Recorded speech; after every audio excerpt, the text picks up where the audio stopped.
En este vídeo vamos a ver las características generales del controlador de servos accionado por control remoto. El circuito es este y lo que recibiréis cuando compréis uno será una bolsa de estas antiestática con el circuito dentro. Recibiréis solo el circuito y no recibiréis ni servomotor, ni mando a distancia, ni alimentación, que esas las tenéis que comprar aparte porque hay diferentes opciones y según vuestras necesidades pues cogeréis unas cosas u otras. A modo de demostración, lo que hace este circuito es que con un mando a distancia podemos accionar un servo entre dos posiciones que podemos configurar, que aparte también podríamos configurar la velocidad y también varias cosas más, entre ellas el modo de funcionamiento, un ahorro de energía y demás. Vamos a ver en detalle el circuito, que el circuito sería este. Tiene varias partes, empezando por la alimentación. ¿Vale? La alimentación tiene diferentes opciones de alimentación y eso lo explico en un vídeo separado.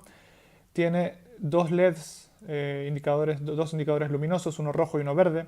El verde, como se ve aquí, es cuando está la alimentación encendida, se enciende, y cuando está, bueno, va a estar encendido, y cuando está apagada, se apaga. El indicador rojo es que está recibiendo señal, como podréis ver también, que es eso, cuando recibe señal se pone en rojo. A la derecha tenéis una especie de cajita azul, que esto es un potenciómetro, que nos permitirá varias cosas, entre ellas regular la velocidad y hacer varias configuraciones que explicaré más tarde.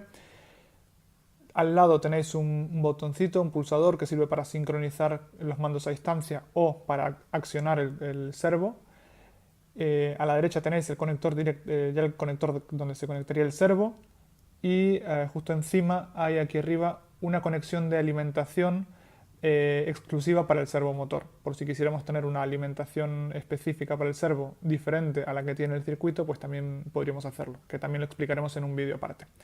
Vamos a explicar un poquito cada una de las partes. Como os decía, el potenciómetro sirve para regular la velocidad y para ello necesitaréis un destornillador pequeño y simplemente el circuito acciona el servo entre dos posiciones. Si quisiéramos cambiar la velocidad, lo que hacemos es girar el potenciómetro en un sentido o en otro. En el sentido horario, es decir, como hacia la derecha, el servo funciona más rápido y en el sentido antihorario, es decir, a la izquierda, el servo funcionaría más lento. Vamos a bajarle un poco la velocidad para que veáis a qué me refiero. El servo puede ir más lento. ¿Vale? Hay muchos rangos, o sea, podéis modificarlo. Tiene mucha resolución, hay muchos pasos intermedios, podéis ponerlo según la velocidad que vosotros necesitéis. Entonces, la velocidad más lenta de todas sería esta, que es casi imperceptible el movimiento que tiene. Va muy despacito y bueno, depende de la necesidad que tengáis, pues podéis configurarle una velocidad u otra.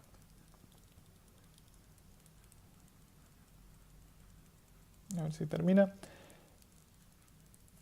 Le vamos a configurar más velocidad, así, para que esté al máximo, para que lo podamos ver más rápido. Además del potenciómetro, como decía, al lado tenemos un pulsador que sirve para sincronizar los mandos y también para accionar el servo. Entonces, si hacemos una pulsación corta de este botón, si no nos cabe el dedo entre medio, podemos utilizar también alguna pieza pequeña.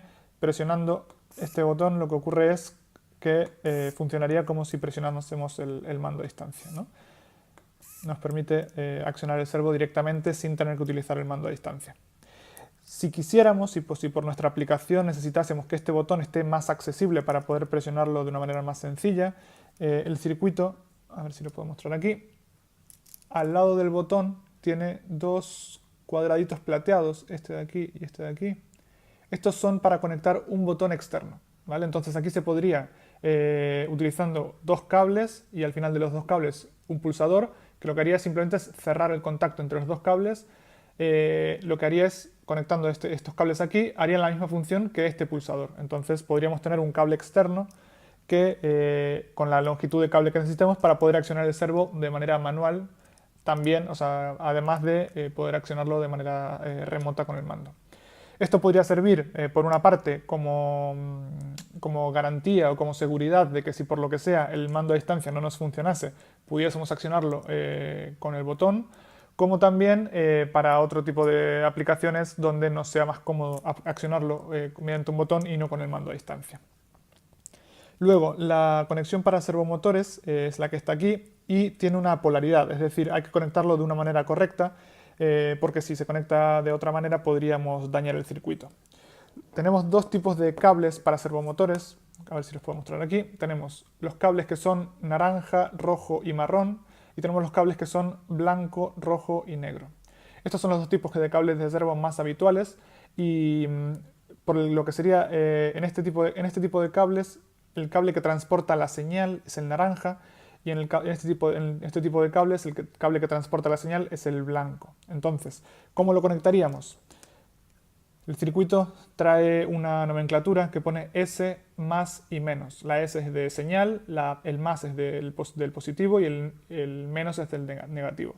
Entonces, en este tipo de cables lo que haríamos es conectar, como decía, el naranja es el que transporta la señal, con lo cual conectaríamos el servo en este sentido. Sería naranja, rojo y marrón. Si tuviésemos el otro tipo de cable, o sea, otro tipo de servo que tenga este tipo de cable, el blanco, como decía antes, también es la señal, entonces la manera correcta de conectarlo sería esta, con el blanco emparejado con la S de señal. Estas serían los dos tipos de conexiones más habituales.